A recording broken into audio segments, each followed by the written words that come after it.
All right, I am going to review how to multiply polynomials. And so first, I want to remind you how you use the distributive property. So let's say we have 4x times x minus 3. Well, the first thing we want to do is we want to make sure that we multiply the 4x times everything that is inside the parentheses.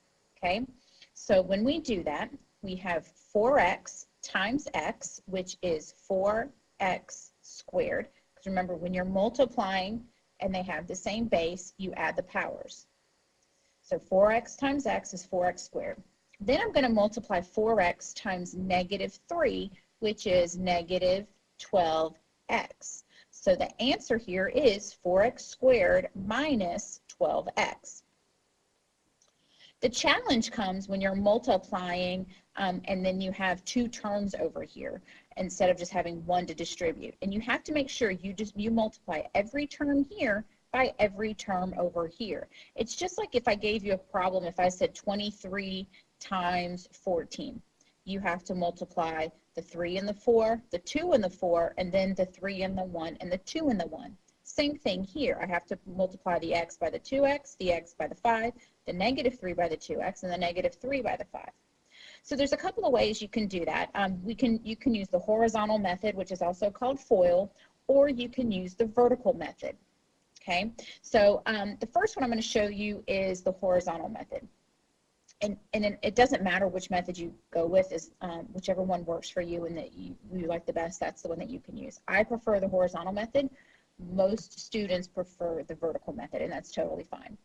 All right, so I'm going to start off with the horizontal method. And the way the horizontal method, or what's also called FOIL, you know, if you think of FOIL, F-O-I-L, the way you spell FOIL, well, F stands for first, and that means that you're multiplying the first terms in the parentheses by each other. Okay, and so that's going to be x times 2x, which is 2x squared. The O stands for outer, and that's where you multiply the outer terms in the parentheses by each other. So this is going to be x times positive 5, which is positive 5x. Then the I stands for inner, and that's where you multiply the inner terms together. This is a negative 3 times a positive 2x, which is negative 6x. And then the L stands for last, and that's where you multiply the last terms times each other, by each other. So that's negative 3 times 5, which is negative 15. Now, you're going to have to make sure that you write this in standard form and that you have combined like terms. So we have negative 5x and we have negative 6x. Those are like terms here. So we're going to simplify. The 2x squared doesn't combine with anything. Positive 5x and negative 6x is negative 1x, which is just the same thing as negative x. And then I've got my minus 15. So this means that x minus 3 times 2x plus 5 is 2x squared minus x minus 15. So let me show you the vertical method, okay? And I'll use the same problem. All right, so we have x minus 3, and then we had 2x plus 5. I like to circle my terms just so that I make sure I've got the correct sign with everything and I'm not leaving anything out. So again, you know, if you were doing 23 times 14, right? You do the 3 and the 4, the 2 and the 4, the 3 and the 1, the 2 and the 1. Same idea here, only we have some variables in here, okay? So when I do this, negative 3 times positive 5 is negative 15. X times 5 is 5x. Negative 3 times 2x is negative 6x. And the reason I line them up this way is because I want to make sure I have my like terms with each other. I've grouped my like terms. And then that leaves x times 2x, which is 2x squared. So now I'm going to combine all this. I've got negative 15. 5x minus 6x is negative 1x, which is negative x. And then I have 2x squared. And this is the same answer that we got using the horizontal or the vertical method, okay? So let's do one more. Let's say I have negative x minus 4 times 3x plus 2, okay? And I'll do both ways. So I'm going to start off with the FOIL method or horizontal method. And like I said, I like to circle my terms just so that I keep my signs with everything.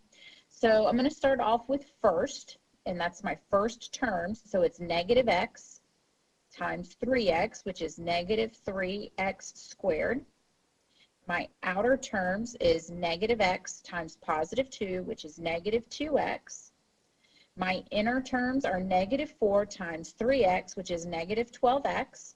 And then my last terms are negative 4 times positive 2, which is negative, oops, and that's not going to be an 8, sorry. Negative 8. So again, we want to combine like terms. So we have negative 2x and negative 12x are our like terms. So this is going to be negative 3x squared minus 2x minus 12x is negative or minus 14x, and then minus 8. So you should have negative 3x squared minus 14x minus 8. Okay, so now let me show you with the vertical method.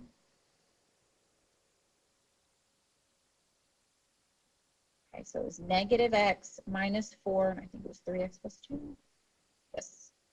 Okay. So again, I'm going to circle my terms just so I can keep my signs straight. Okay. Negative 4 times positive 2 is negative 8. Negative x times 2 is negative 2x. Negative 4 times 3x is negative 12x. And negative x times 3x is negative 3x squared. Okay. So this comes down, so it's negative 8, negative 2x minus 12x is negative 14x, and negative 3x squared. So this is your answer. And you can see that they are the same.